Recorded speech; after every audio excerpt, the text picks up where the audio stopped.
नमस्कार दोस्तों, स्वागत है आपका दी ग्लोबल शो में। तो चलिए देश दुनिया की तमाम ताजा खबरों पर नजर डालते हैं। पहली न्यूज है, हरियाणा के सीएम मनोहर लाल करेंगे अयोध्या के राम मंदिर के दर्शन। 8 से 9 फरवरी को जाएंगे राम मंदिर। इंदौर के रहने वाले अवनीश पीएम मोदी से मिले। 7 वर्ष की उम्र में एवरेस्ट की चढ़ाई कर चुके हैं। राष्ट्रपति के हाथों मिला राष्ट्रीय बाल पुरस्कार। जमीन घोटाले मामले में फंसे सीएम हेमंत सोरेन को ईडी ने एक बार फिर से 27 से 31 जनवरी के बीच समय और स्थान बताने को कहा है।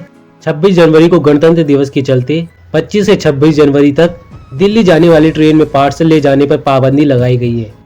बिहार में अत्यधिक ठंड का कहर जारी है। पटना में पहली बार 6 डिग्री से नीचे। मौसम विभाग ने सभी जिलों में येलो अलर्ट जारी किया है।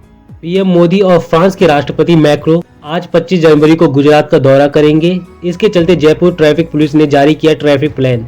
महाराष्ट्र के ठाणे में एक 6 मंजिल इमारत में लगी आग। फायर ब्रिगेड को बुलाने के बाद घंटों मशक्कत करने पर आग को काबू किया गया।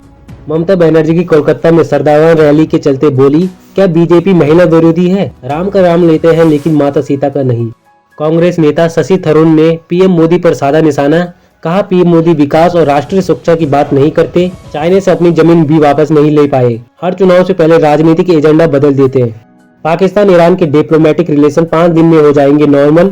29 जनवरी को पाकिस्तान जाएंगे ईरान के फॉरेन मिनिस्टर। चीन में आए भूस्खलन से 47 लोग मलबे में दबे तथा 8 लोगों की मौत हुई तथा कई घर हुए तबाह। केंद्रीय गृह मंत्री अमित शाह ने किया ऐलान, म्यांमार से भाग कर आ रहे आतंकियों और घुसपैठों को रोकने के लिए भारत म्यांमार बॉर्डर पर खुली हुई सीमा की फेंसिंग की जाएगी। अमेरिका के पूर्व राष्ट्रपति डोनाल्ड ट्रंप ने कहा, मैं खुद को 35 साल का मानता हूं। अगर मैं जंक फूड खाना छोड़ दूं तो 2 साल तक जिंदा रह सकता हूं। झारखंड के जमशेदपुर में ट्रेन की चपेट में आने पर 4 लोगों की मौत हो गई। इनमें से 1 महिला तथा 4 पुरुष शामिल थे। पाकिस्तान के care taker PM Anwar ul Haq ने कहा, पाकिस्तान नतीजे देने वाला देश है। मैं यूएसए की बाइडेन गवर्नमेंट से आग्रह करता हूं, पाकिस्तान को भी अहम मुद्दों में शामिल किया जाना चाहिए। कनाडा के इमिग्रेशन मिनिस्टर ने यह जानकारी दी है कि इस बार 86% तक कनाडा में जाकर पढ़ाई करने वाले भारतीय छात्रों की संख्या में कमी आई है। बता दें कि खालिस्तानी आतंकी हरदीप सिंह निज्जर की हत्या के बाद भारत कनाडा दोनों देशों में तनाव पैदा हो गया। यही भारतीय छात्रों की घटती संख्या की मुख्य वजह है। IMF चीफ की प्रमुख क्रिस्टीना जॉर्जिवा का कहना है, AI से विकसित देशों की 60% नौकरियां खतरे में आ जाएंगी। पहली बार केंद्र सरकार राष्ट्रीय विज्ञान पुरस्कार देने जा रही है। पुरस्कारों की घोषणा 11 मई को तथा नॉमिनेशन भेजने की आखिरी तारीख 28 फरवरी है। जागृत कोटेचा पेप्सिको इंडिया के नए CEO बने। पेप्सिको फूड एवं बेवरेज इंडस्ट्री की बड़ी कंपनियों में शामिल है। हिमाचल सरकार ने मई स्कूल मई प्राइड अभियान शुरू किया। इसका मुख्य उद्देश्य सरकारी स्कूल में शिक्षा की गुणवत्ता में बढ़ोतरी करना है। भारत अब दुनिया का 4थे नंबर का शेयर बाजार बन गया है।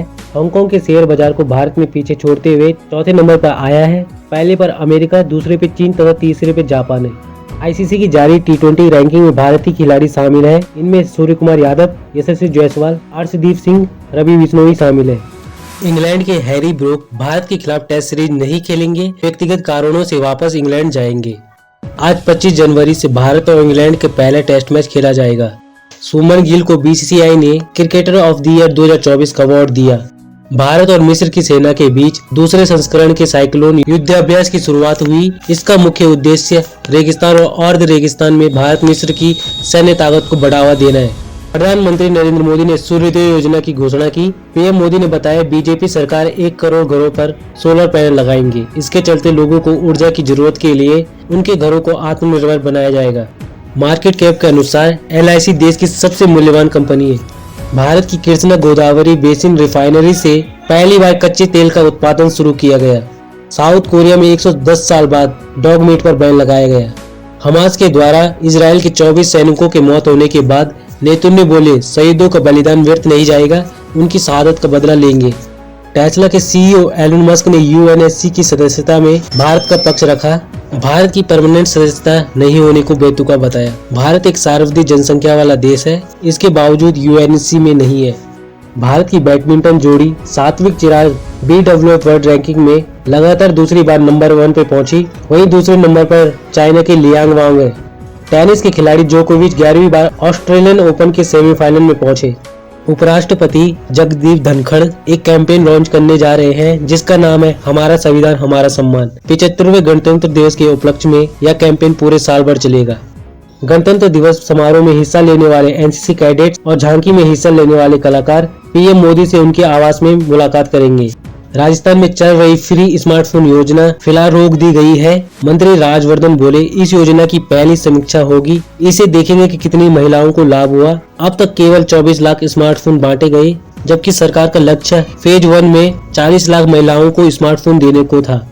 26 जनवरी को गणतंत्र दिवस की परेड में एयरफोर्स के 51 एयरक्राफ्ट शामिल होंगे, जिनमें 29 लड़ाकू विमान होंगे। चंद्रयान 3 तथा भगवान राम की भी झांकियां दिखाई देंगी।